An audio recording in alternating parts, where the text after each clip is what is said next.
Bon, alors, puisque vous parlez de Tsahal, je voudrais qu'on écoute Joshua Zarka, l'ambassadeur israélien en France, qui a estimé ce matin qu'il fallait en finir avec le régime iranien. Nous continuerons de frapper jusqu'à un changement fondamental de la conduite du régime, ou bien jusqu'à un changement de régime. Parce que ce n'est pas à nous de choisir qui dirigera les Iraniens. C'est aux Iraniens de le faire. Si les Iraniens finissent par décider de choisir de maintenir ce régime en place, ce qui m'étonnerait, parce que quand même c'est un régime qui a tué des centaines de milliers de sa propre population depuis 40 ans, ce sera à eux de le faire. Nous voulons vivre en paix dans notre petit coin du Moyen-Orient. C'est ce que nous voulons, pas plus ni moins. Voilà, donc les Israéliens qui, bien sûr, ont leur avantage dans cette affaire et en déployant les forces militaires qu'on sait et qui sont considérables de Tsahal, évidemment, ils veulent assurer la paix en Israël. Mais au-delà, alors ce qui est intéressant dans cette prise de parole, Général Clermont, c'est le fait que d'un côté on a un Donald Trump qui regarde les rideaux de la salle de bal en disant là je viens de faire la déco, c'est complètement lunaire. Enfin, c'est le président des États-Unis qui parle. Hein. Surréaliste. On demande ce que ça devait faire là.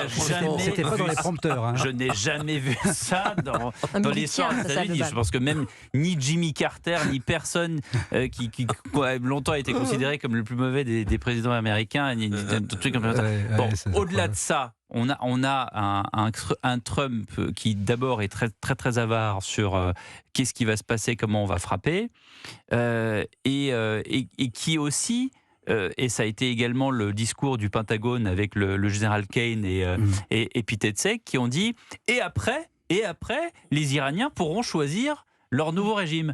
Ouais, enfin c'est pas aussi évident que ça. Donc est-ce que dans cette allocution importante de Joshua Zarka ce matin sur TF1, est-ce qu'il n'y a pas on va accompagner les Iraniens jusqu'à ce qu'ils aient cette possibilité de choisir un régime? Est-ce qu'on ne décèle pas ça aussi dans sa parole? Non, mais je pense que c'est même la ligne au départ. D'abord, ils ont compris que quand ils faisaient choisir les gens qu'ils imposaient, ça ne marchait pas. Hein. Donc il vaut mieux laisser le peuple iranien, dans sa majorité, même dans des conditions difficiles, choisir leur futur dirigeant plutôt que de l'imposer comme ils l'ont fait en Irak.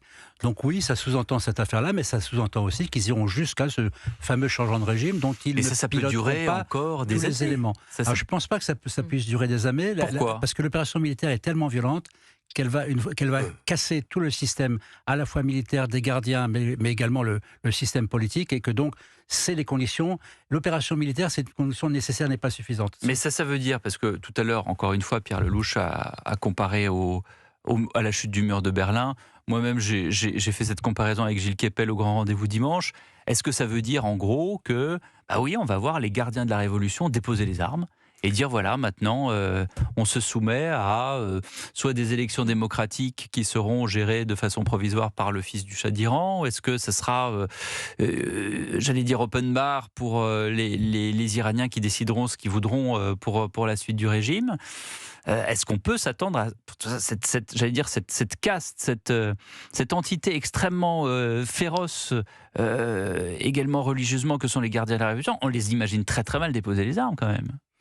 Alors moi je ne suis pas un spécialiste, mais de ce que je comprends, c'est qu'il y a deux catégories.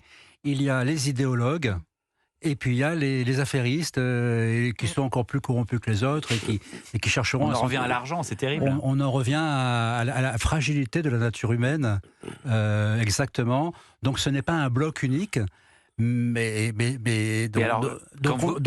Fragilité, ça veut dire quoi? Ça veut dire négociation? Ça veut dire quelqu'un va mettre de l'argent sur la table? Ça veut dire qu'il peut s'effondrer de l'intérieur.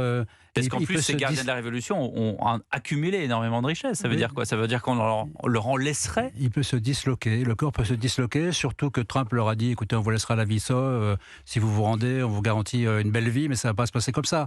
On sait très bien qu'il y aura forcément des règlements de compte à l'intérieur de l'Iran, tellement l'oppression était terrible pendant 40 ans, et que ces gens-là sont épouvantables. C'est un pari incroyable. On a du mal. Pourquoi, en fait, personne n'a fait le pari que fait Trump? C'est que on ne sait pas comment ça va se terminer. Hein, vous parlez de redessiner la carte stratégique de la région. Oui, ça peut redessiner la carte stratégique de la région durablement, mais ça peut également installer un chaos. Et c'est pour ça qu'il a fallu cette fenêtre d'opportunité incroyable qui est l'affaiblissement de l'Iran avec le Hezbollah, le Hamas, ses proxys, la Russie qui commence à disparaître du paysage, et puis cette répression épouvantable de dizaines de milliers, pour que Trump aligne tous ses intérêts, parce qu'il ne fait pas ça que par raison humanitaire, il fait ça pour des intérêts économiques, politiques, pétrolifères, stratégiques par rapport à la Russie, et donc il a dit « Ok, on y va ». Le général Clermont et ses explications